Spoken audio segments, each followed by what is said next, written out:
Hey, this is Polly Reacts. I'm back with another video. Today I'll be watching George Carlin, Saving the Planet. See, I'm not one of these people who's worried about everything.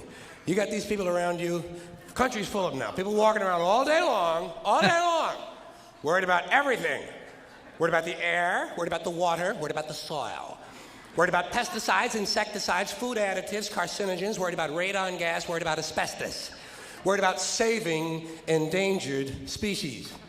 Let me tell you about endangered species, all right? Saving endangered species is just one more arrogant attempt by humans to control nature. It is arrogant meddling. It's what got us in trouble in the first place. Doesn't anybody understand that? Interfering with nature.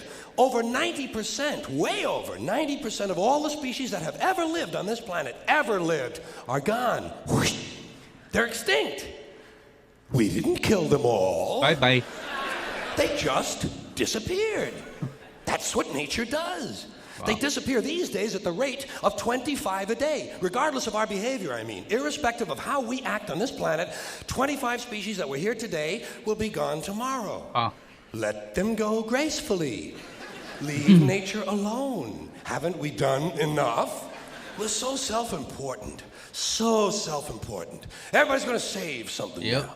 I'll save the trees, save the bees, save the whales, save those snails. Save those snails. And the greatest arrogance of all, save the planet. What? Are these fucking people kidding me? Save the planet? We don't know how to take care of ourselves yet. We haven't learned how to help one another. We're going to save the fucking planet? I am getting tired of that shit. I'm tired of fucking Earth Day. I'm tired of these fucking self-righteous environmentalists. I'm tired of these white, liberal, bourgeois, liberal white people who think the only thing wrong with this planet is there aren't enough bicycle paths.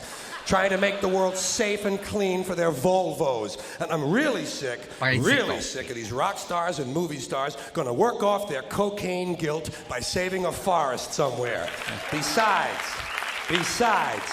there's nothing, first of all, the environmentalists don't give a shit about the planet.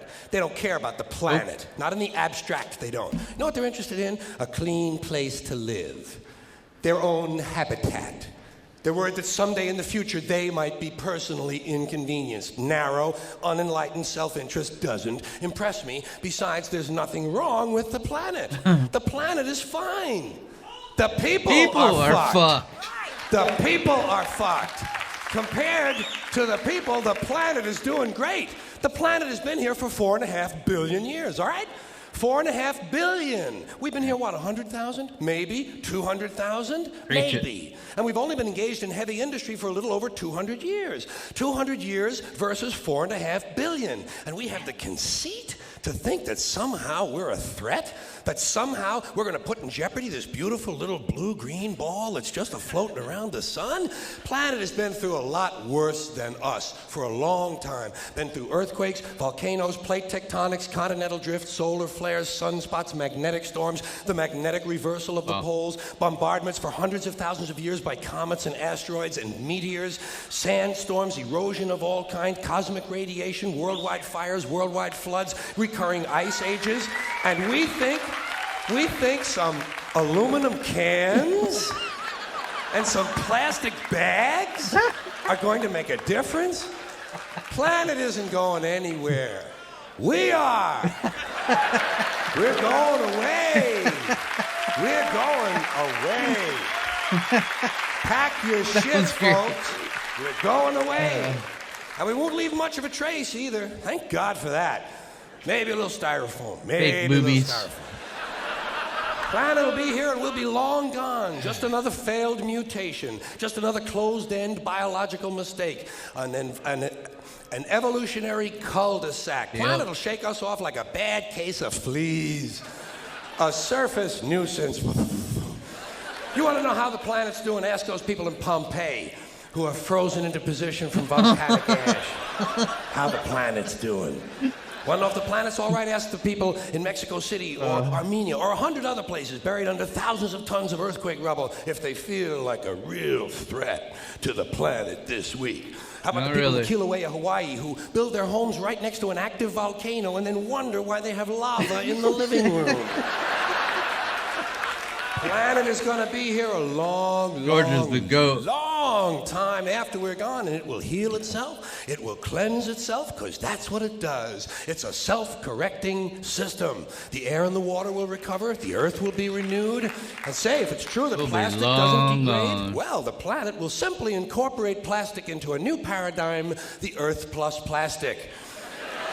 The planet doesn't share our prejudice towards plastic. Plastic came out of the Earth. The Earth probably sees plastic as just another one of its children. Could be the only reason the Earth allowed us to be spawned from it in the first place. It wanted plastic for itself. Didn't know how to make it. Needed us. Could be the answer to our age-old philosophical question, why are we here? Plastic. Assholes.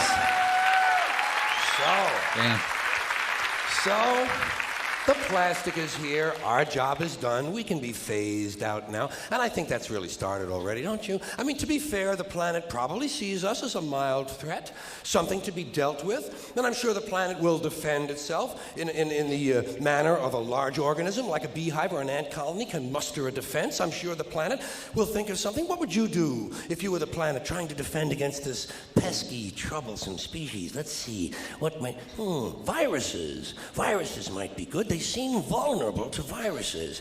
And viruses are tricky, always mutating and forming new strains whenever a vaccine is developed. Perhaps this first virus could be one that compromises the immune system of these creatures. Perhaps a human immunodefense.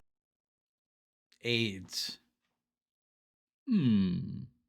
COVID.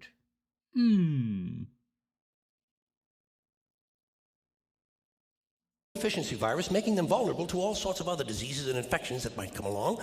And maybe it could be spread sexually, making them a little reluctant to engage in the act of reproduction. Well, that's a poetic note. And it's a start. And I can dream, can't I? Hell yeah, you can. I don't worry about the little things. Bees, trees, whales, snails. I think we're part of a greater wisdom than we will ever understand. A higher order. Call it what you want. You know what I call it? The big electron. Humans are effed. The big electron. We're going away. Whoa. It doesn't punish. It doesn't reward. It doesn't even judge. It just is. And so are we, for a little while. Thanks for being here with me for a little while tonight. That's awesome. Thank you. Let's go, George. Thank you. Appreciate it. Thanks very much.